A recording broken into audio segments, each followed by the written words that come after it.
Phil Watson from HR Unlimited is a regular speaker for us at Last Resort Support. We've got some technical issues with him this afternoon and we can't get him properly in the session. So we are going to try and get him on the session through Julie's phone. Phil Watson is from HR Unlimited. He is a brilliant HR professional with a lot of knowledge, and he is going to talk to us this afternoon about staff performance. How do you measure it? How do you make sure that people are okay? How do you keep morale up in these very difficult times? And again, where everything is in flux, how do you know that they're okay and that they're performing as they need to perform to make sure that your business is successful? So with a bit of luck and some fingers crossed, I'm going to hand over to Julie to let Phil speak through her phone. Okay, Phil, I think you're live. Blimey, thank you. Well, thank you very much for all the efforts that you listeners won't have seen. But anyway, it's better to have me oral than visual. It's got to be said. So yeah, this is Phil from HR Unlimited, HR doctor, and thank you very much, Tracy. You're absolutely right, and there's a real integration between what you've been saying and what Simon's been saying, and clearly what Paul has been saying. So I guess there are 4 areas that you need to take account of. I'm starting to become very well versed with this because an awful lot of my clients are working from home at the moment, and they never will go fully back to a full office, the full office potential.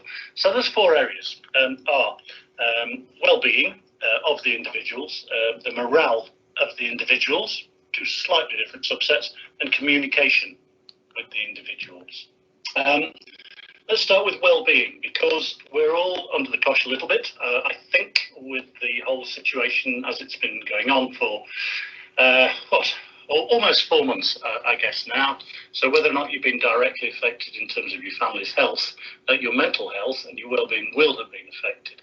So it's very important to remember for you to cut your staff some slack and to give them permission to cut themselves some slack. Working from home is a big transition. You can feel any combination of lonely, isolated, stressed, frustrated, unmotivated. Although some people, when they get used to it, can be relieved and relaxed and energized and productive. So it's down to the business to try and steer that. Also important to remember to take scheduled breaks. Somehow you need to stop staring at that screen, which is inevitably going to be your portal to the business world. It's not good for your eyes. I wish I'd taken my own advice. It's going to cost me quite a lot of money to get a new set of glasses because I've strained my eyes.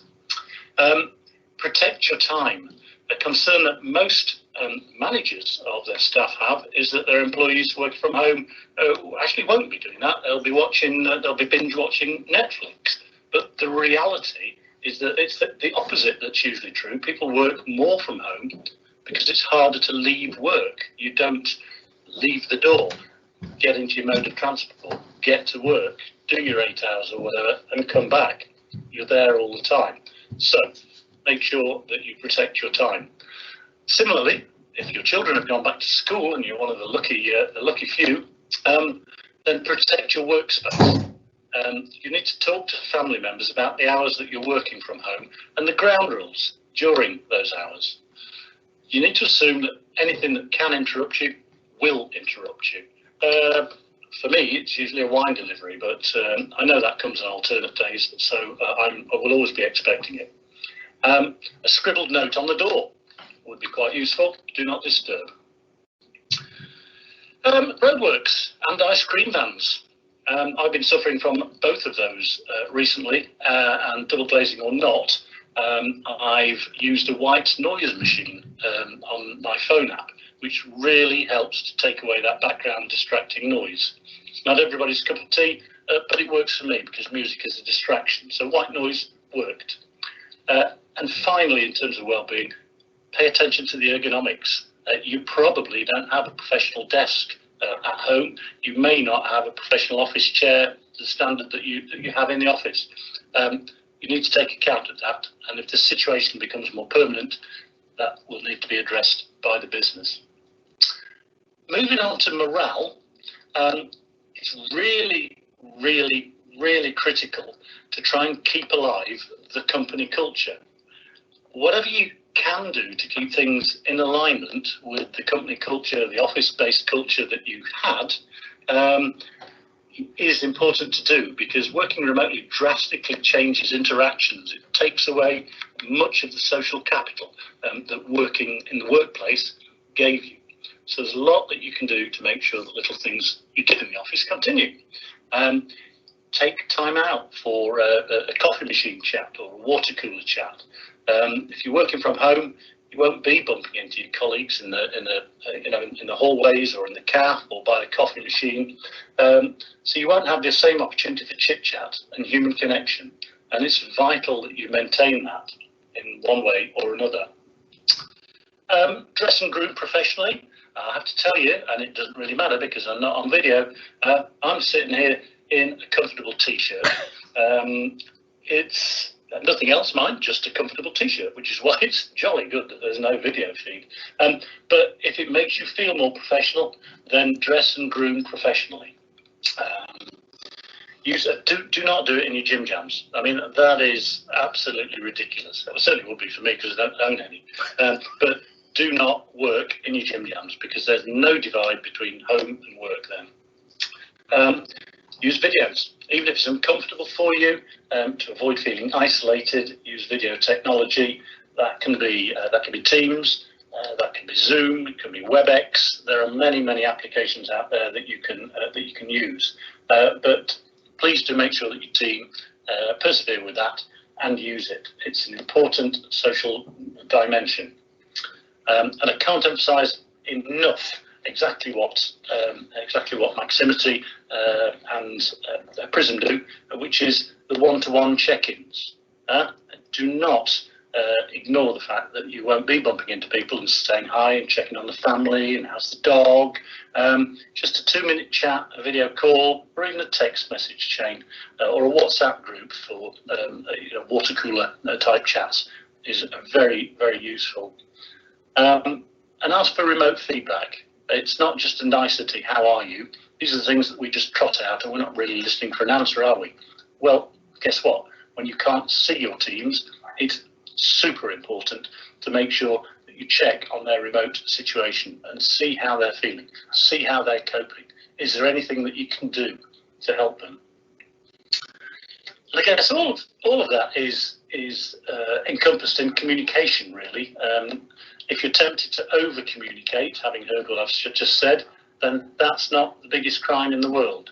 Far better than under-communicating, letting your teams make their own, draw their own conclusions as to what's happening.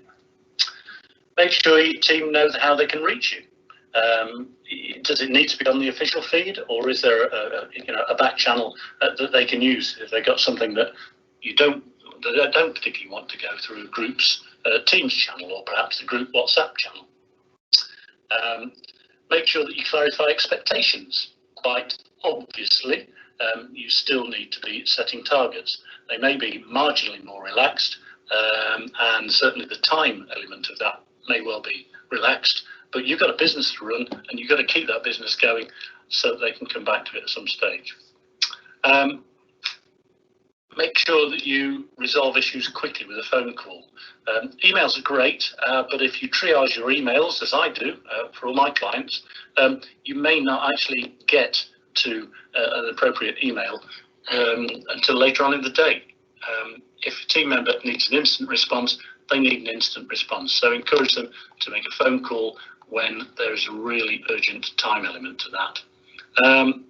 And again, don't forget the more casual communication habits, because once again, people work for people. Yes, they work in the company, but they work for people. Don't lose that link. So those are the 3 main areas: well-being, morale and communication. Obviously, health and safety is an entirely different kettle of fish. The government has given out exceedingly good guidelines, and more than you can shake a stick at, but they're being refined at all times, so please keep yourself aware of what the latest update is to the government website. There are more coming at the tail end of next week regarding social distancing and how to set out your office safely.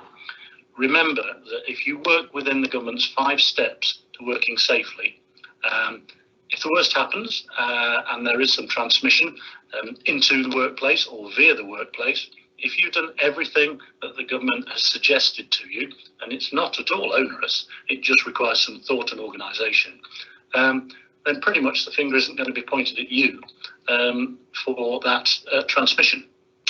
All of that I could talk you to death on, and will if you phone me offline.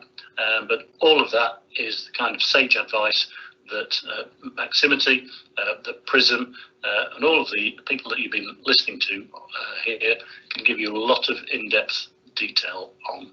So I think I probably had more than my allocated time there, guys. If you're still awake, thank you for listening, and I hope to see you in the flesh next time, in a manner of speaking. Yeah, we do too, in a manner of speaking as well. Thank you very much, Phil. It is so important, I think, to look after your staff. And I think one of the things that will become very difficult from both a staff and a technical infrastructure perspective is that when some people have gone back to the office and some people are still working remotely, it becomes a lot more difficult to consider and think about people who aren't working in the way that you do.